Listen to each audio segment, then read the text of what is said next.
Assalamualaikum warahmatullahi taala wabarakatuh. Selamat pagi anak-anak Bapak semuanya.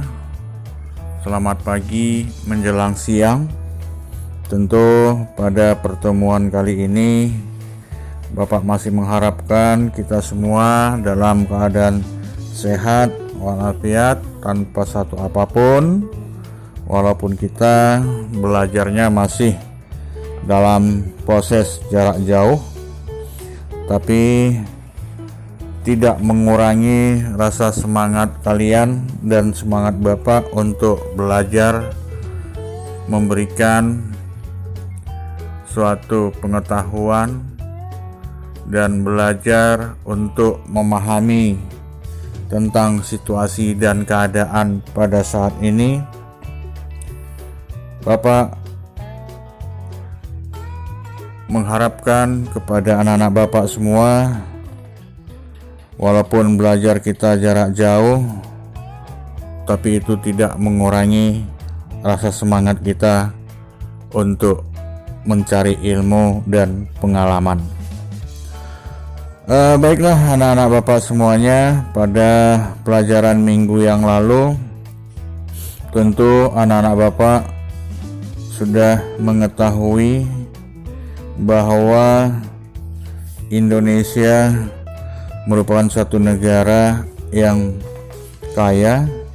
Indonesia merupakan satu negara yang luas dan mempunyai potensi alam yang berlimpah.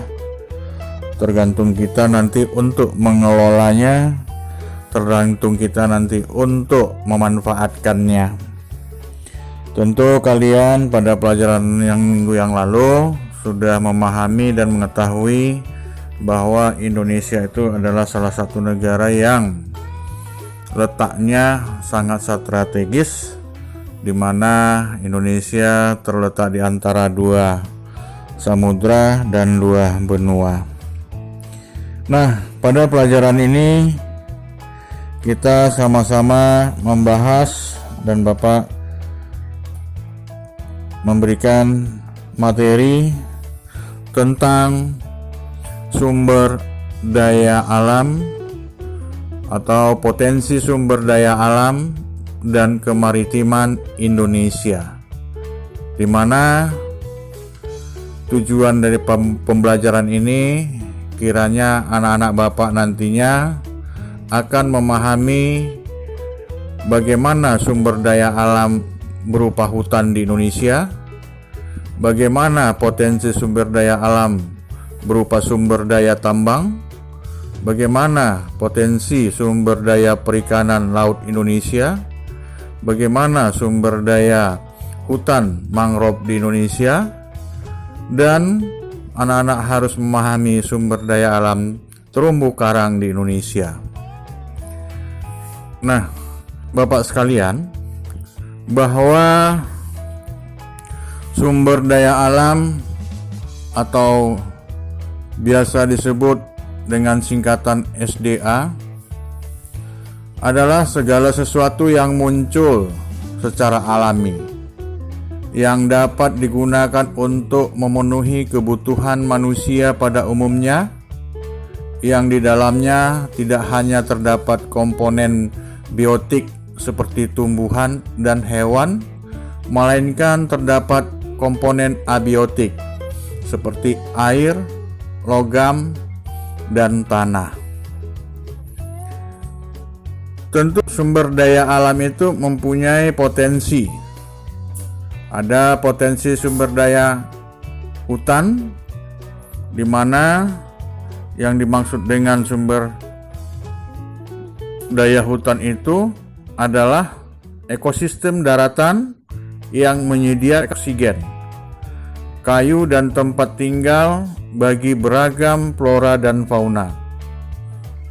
Hutan dapat dibedakan berdasarkan iklim, relief, dan jenis tanahnya, menjadi hutan-hutan tropis, hutan musim, hutan sabana, dan hutan bakau.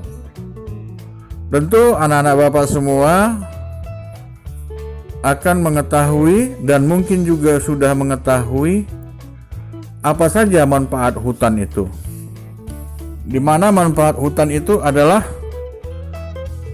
sebagai penghasil kayu, sebagai penghasil buah-buahan, sebagai penghasil rumah bagi berbagai jenis flora dan fauna, pengendali banjir, pengendali erosi, dan paru-paru dunia.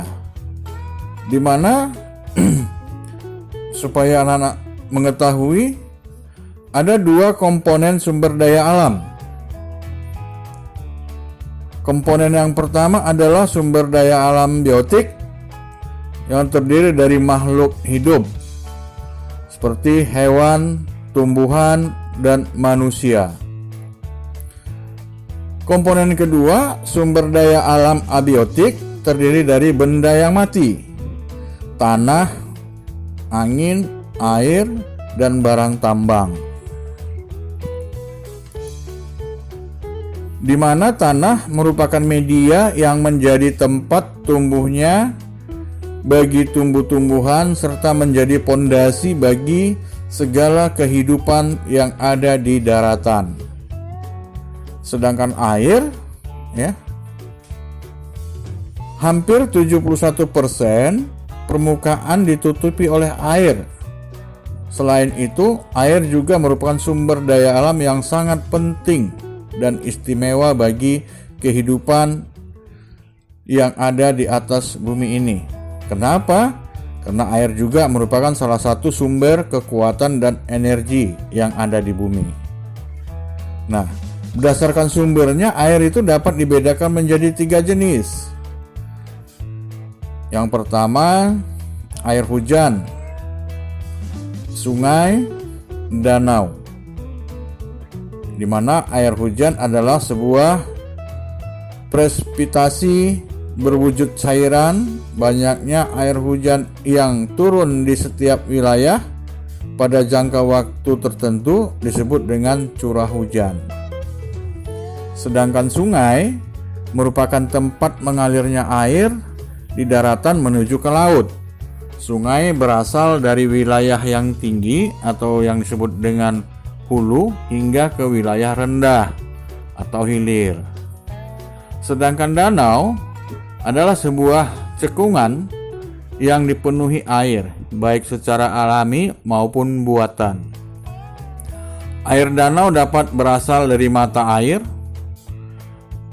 bisa berasal dari hujan, sungai, dan limpasan air tanah. Nah, di mana kesemuanya itu adalah merupakan suatu yang harus kita pahami tentang sumber daya alam. Nah, mana sumber daya alam itu gunakan dan kita pahami yaitu apa itu potensi sumber daya alam tambang. Kalau kalian tahu bahwa pertambangan di Indonesia itu merupakan salah satu tambang terbesar di dunia. Apa itu salah satu pertambangan terbesar di dunia, di Indonesia yang di dunia? Yaitu kalau kalian sering membaca atau melihat peta hasil sumber daya alam tambang, yaitu pertambangan emas yang terdapat di Irian Jaya. Apa saja hal-hal yang dapat dihasilkan oleh tambang? Ada minyak bumi, ada gas alam, dan ada batu bara. Di mana minyak bumi termasuk kategori sumber daya alam yang tidak dapat diperbaharui. Minyak bumi terbentuk dari hasil pengendapan mikroplankton yang terdapat di danau, rawa, teluk atau lautan dangkal. Daerah-daerah penghasil minyak bumi di Indonesia ini adalah Aceh, Riau, Sumatera Selatan, Cepu, Cilacap, Majalengka, Balikpapan, Maluku, Sorong, dan Delta Mahakam, yaitu di daerah Kalimantan. Itulah minyak bumi yang besar yang terdapat di negara kita. Selain minyak bumi apalagi? Yaitu gas alam. Di mana gas alam merupakan barang tambang yang pembentukannya sama seperti minyak bumi. Hanya saja bentuknya berupa gas. Gas alam dapat pula diubah menjadi bentuk cair yang disebut sebagai liquefied natural gas, atau sering kalau kalian lihat singkatan dari LNG. Daerah-daerah mana sajakah penghasil gas alam di Indonesia? Yaitu di Arun, Provinsi Aceh, di Bontang, Provinsi Kalimantan, di Tangguh, yaitu di Papua, dan Pulau Natuna. Masih ada lagi? Masih. Nah, coba kalian cari nanti gas-gas alam yang belum ada Bapak jelaskan, coba kalian catat dan pindahkan atau salin di buku latihan. Nah, anak-anak Bapak sekalian, setelah minyak bumi, gas alam, ada nih satu lagi, yaitu batu bara. Di mana batu bara adalah salah satu dari bahan bakar fosil yang termasuk dalam kategori tidak dapat diperbaharui. Batu bara berbentuk dari hasil tumbuh-tumbuhan yang membusuk dan mengendap selama jutaan tahun di dalam lapisan bumi. Tahukah kamu di mana penghasil daerah batu bara? Nah, baiklah anak-anak Bapak sekalian, daerah penghasil batu bara adalah Sawah Lunto, yaitu di Sumatera Barat, Tanjung Enim di Sumatera Selatan, Kalimantan Barat, Kalimantan Tengah, Samarinda yaitu Kalimantan Timur, Pulau Sebuku yaitu Kalimantan Selatan, yaitu di daerah Makassar dan Papua. Nah, jadi semua potensi, semua sumber daya alam itu sangat-sangat dibutuhkan oleh makhluk hidup, baik itu tumbuhan, baik itu hewan, apalagi manusia. Bagaimana potensi kemaritiman Indonesia tentang sumber daya alam ini? Nah, tentang potensi kemaritiman Indonesia, di mana sesuatu yang terdapat di perairan laut Indonesia yang dapat dimanfaatkan oleh penduduk Indonesia dan dapat meningkatkan kesejahteraan penduduk Indonesia. Potensinya kemaritiman itu terdiri dari ikan, terumbu karang, hutan mangrove, tambang, transportasi laut, keindahan pantai, dan pertahanan laut kita. Salah satunya adalah tentang protein yang banyak dihasilkan laut, yaitu daerah atau yang sering dikerjakan para nelayan menangkap ikan, di mana perikanan di Indonesia dapat dibedakan menjadi perikanan tangkap dan perikanan budidaya. Apa yang dimaksud dengan perikanan tangkap? Perikanan tangkap adalah usaha penangkapan ikan di habitat aslinya seperti danau, sungai, dan laut. Sedangkan perikanan budidaya adalah usaha pembiakan ikan pada suatu tempat tertentu yang kemudian dapat dipanen.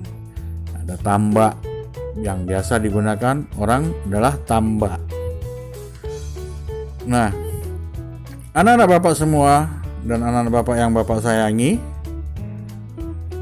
selain setelah Bapak katakan tadi, di mana hutan bakau juga sangat mempengaruhi tentang sumber daya alam bagi manusia. Kenapa? Hutan bakau atau hutan mangrove itu hutan yang berada di rawa payau atau wilayah pesisir. Wilayah pesisir adalah wilayah yang terpengaruh oleh pasang surut air laut. Selain itu, hutan bakau juga mempunyai banyak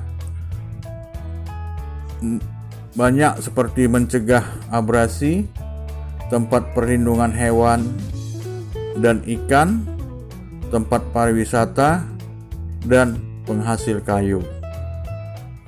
Jadi hutan bakau itu juga sangat bermanfaat bagi kehidupan kita.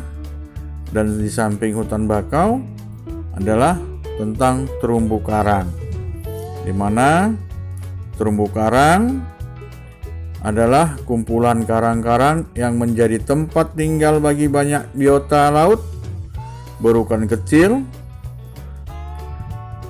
Karang disusun oleh suatu jenis hewan bernama polip yang hidup dengan menyerap kalsium karbonat dari air laut. Ternyata terumbu karang juga mempunyai banyak manfaat, seperti sebagai tempat hidup ikan, tempat pariwisata, dan penelitian para ahli. Nah, anak-anak Bapak sekalian, materi pembelajaran kita pada minggu ini mengenai potensi sumber daya alam dan kemaritiman Indonesia. Tentu ini hanya sebagian yang Bapak jelaskan, mengingat waktu dan situasi yang masih kurang kondisif. Maka harapan Bapak kepada anak-anak semuanya, tingkatkan cara belajarmu, rajin membaca, perhatikan lingkunganmu agar kau selalu bisa menjaga diri, agar kau selalu bisa memanfaatkan waktu seefisien mungkin untuk menambah wawasan dan pengetahuan. Baiklah anak-anak Bapak semuanya, tentu pelajaran kali ini Bapak sudahi sampai di sini. Nanti kita lanjutkan lagi. Billahi taufiq wal hidayah. Assalamualaikum warahmatullahi wabarakatuh. Selamat belajar.